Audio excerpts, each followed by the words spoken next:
মানুষই মানুষই সে আজকের মানুষই।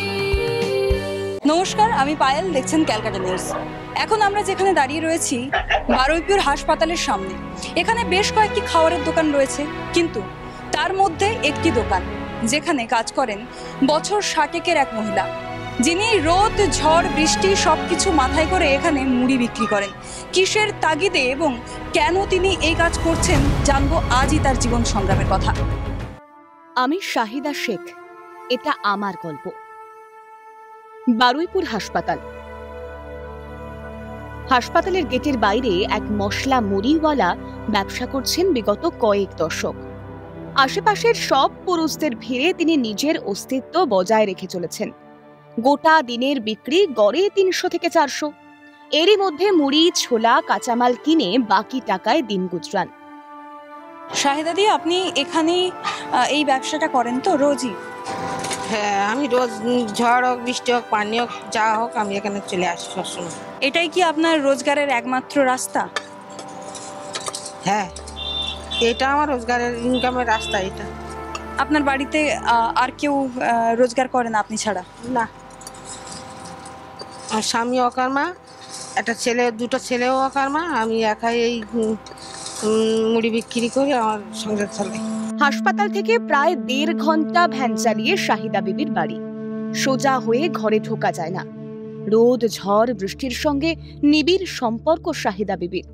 3 ছেলের 2জন মানসিক ভারসাম্যহীন, স্বামীও তাই। বাইরের লোক পাগল বলে অবজ্ঞা করে, কিন্তু তিনি তো আর নিজের লোকেদের ফেলে দিতে পারেন না।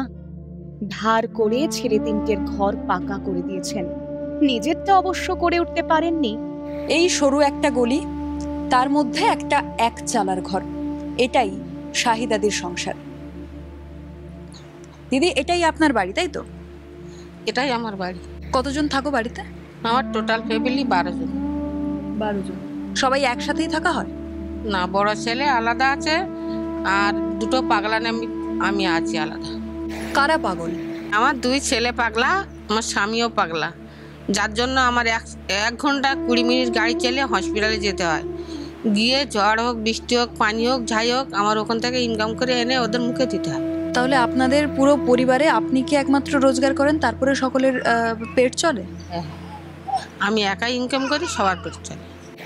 2 ছেলে কিছু করে না? না। আর যেই ছেলে করে? সে ছেলে বাইরে থাকে, ওরা আলাদা। বাকি ছেলেগুলোর ঘরগুলো দেখলাম মোটামুটি পাকা ঘর, তা আপনার নিজের ঘরটা মাটির কেন?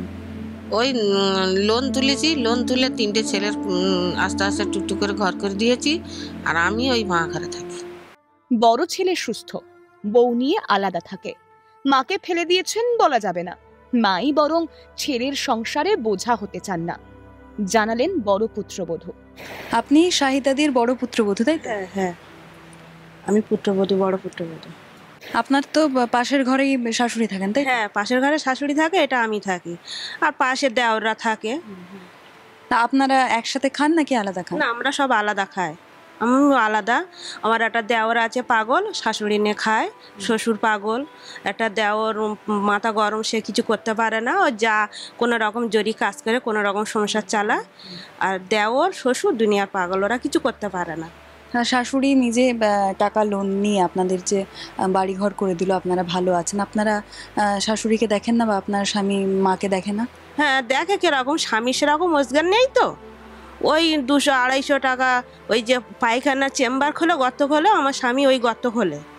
খুব কষ্ট করে, খুব ইনকাম কম। আর এখন বর্ষার সময় কোনো কাজ কাম নেই, ওই করে কোনো রকম সংসার চালায়। এনারও 3টে বাচ্চা কাচ্চা আছে, ওই জন্য শাশুড়ি শ্বশুড়ি এখন টানতে পারছে না। স্ত্রী সন্তান তাদেরকে নিয়ে থাকা, তাদের দায়িত্ব নেওয়া, তারা যেমন নিজের লোক, মাও তো তেমন নিজের লোক, কষ্ট হলেও তো মাকে দেখতে হয়। আপনি কি মনে করেন? অবশ্যই, আমি তো সেটা মনে করি, মা বাবার দেখতে হবে।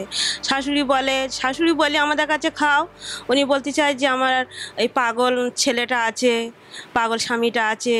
শীতে দরমা ভেদ করে ঢোকে হিমেল হাওয়া, গরমে তেতে ওঠে মাথার টালি। কষ্ট হয় বটে, কিন্তু তবুও ভরসা রাখেন আল্লাহর ওপর। ভবিষ্যতে সেটাই হবে যেটা ঠিক করে রেখেছেন উপরওয়ালা। এই যে ছোট্ট একটা বাড়ি, যার চৌকাঠ পেরোতেই বাড়ি শেষ হয়ে গেল, উপরে দেখছি ফ্যান নেই এই গরমের মধ্যে, থাকেন কি করে এখানে এত কষ্ট করে? কষ্ট করে থাকি, কি করব, ওইখানতে জল পড়ে ওইখানতে জল পড়ে, ঝড় আসলি আবার উড়ে চলে যায়, আবার কি করব, আবার চেপে বসাই ইয়ে করে লোকজন ডেকে ডুকে নিয়ে। কিন্তু আমার আর করার ক্ষমতা নেই বলে যার জন্য আমি পড়ে আছি এখানে। তা আপনার তো এবার বয়স হচ্ছে, 60 বছর বয়স হলো, এবার তো আর কয়েকদিন পর তো হয়তো আপনি পারবেনও না এগুলো, তখন কি হবে? যেটা হবে কপালে যেটা আছে সেটা হবে, আর কি করা যাবে। না ইয়ে হলে ছেলের গায়ে হাতে নুন ফ্যান ঝা হবে, তাই খেতে হবে, আর কি করবে। এখনো আপনার ভ্যান চালাতে কি কি শরীরে কষ্ট হয় যেটা আগে হয়তো হতো না, এখন বয়সের জন্য হয়? কষ্ট হয়, আসলে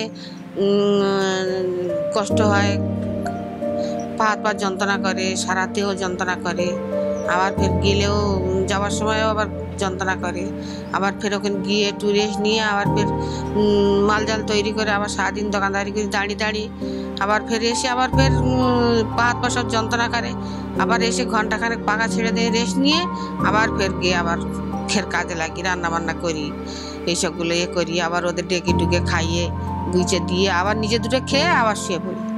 মহিলা হয়ে ভ্যান চালান, পড়শিদের বাঁকা কথার মুখে পড়তে হয়নি কখনো, বরং সকলে তাকে ভালোই বাসে।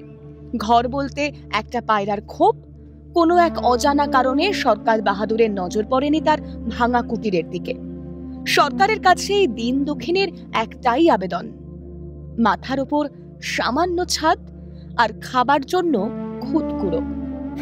আচ্ছা, প্রথমে যখন এই এলাকায় আপনি ভ্যানটা চালালেন, শাড়ি পরে থাকেন তো, ভ্যান চালালেন, লোকে দেখেছে, কেউ কিছু বলেনি আপনাকে? কি বলবে, জানে অভাব কষ্ট দুঃখ, আমরা তো ওর খেতে দিতে পারবো না, তাও চালাচ্ছে চালাকে, কেউ কিছু বলতো না, কেউ হাসাহাসি করতো না, কেউ কিছু বলতো না, আরো সবাই ভালোবাসতো। বললেন যে ভ্যান চালাতে কিংবা অন্যান্য কাজে সরকার সাহায্য করেছে, তা বাড়ির যে এই হাল, বাড়ি করতে সরকারের থেকে কোনো সাহায্য পাচ্ছেন? ও সাহায্যটা আমি পাচ্ছি না, ও সাহায্যটা পাচ্ছি না, বললে মুখ ঘুরিয়ে এনে সরে যায়, দেয় না, কি করব।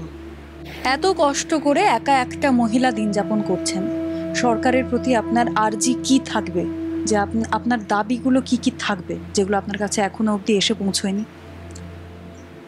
আমার ছেলেদের নিয়ে আমি এরকম কষ্ট করে খাই, আমার একটা ঘর দরজা কিছু দেয়নি, আমার একটা ঘর দিলে ভালো হয়, বা উপরান্ত আমার এই যে সরকারতে যে চাল দেয়, আমার একটা কাট করে দিলে হয়, যে 20-25 কিলো 30 কিলো করে চাল দিলে আমার এটাও ভালো হয়।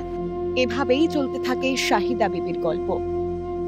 ভোরে সূর্যের আগে ঘুম থেকে উঠে কাজ শুরু, আর রাতের কাস্তে চাঁদের দিকে তাকিয়ে দীর্ঘশ্বাস ফেলে দিনের শেষ। শাহিদা শেখরা এভাবেই বেঁচে থাকে হাসনুহানার গল্পে জোনাকি পোকার মতো। ভাঙা ঘরের চাল দিয়ে দেখা যায় পূর্ণিমার চাঁদ। অসহায় শাহিদাদির সহায় হয়তো একমাত্র ঈশ্বরই, যেই ভ্যানটা তার সবকিছু তাকেই পায়ের পেশির চাপে এগিয়ে নিয়ে চলেছেন এবং লড়াই করছেন সমাজের বুকে। শাহিদাদির মতোই লড়াকু মহিলাদের নিয়ে আমাদের আজকের মানুষই, যারা হার মানতে জানে না। আজকের মানুষই দেখার জন্য চোখ রাখুন ক্যালকাটা নিউজে। নমস্কার, ভালো থাকবেন। মানুষই মানুষই সে আজকের মানুষই।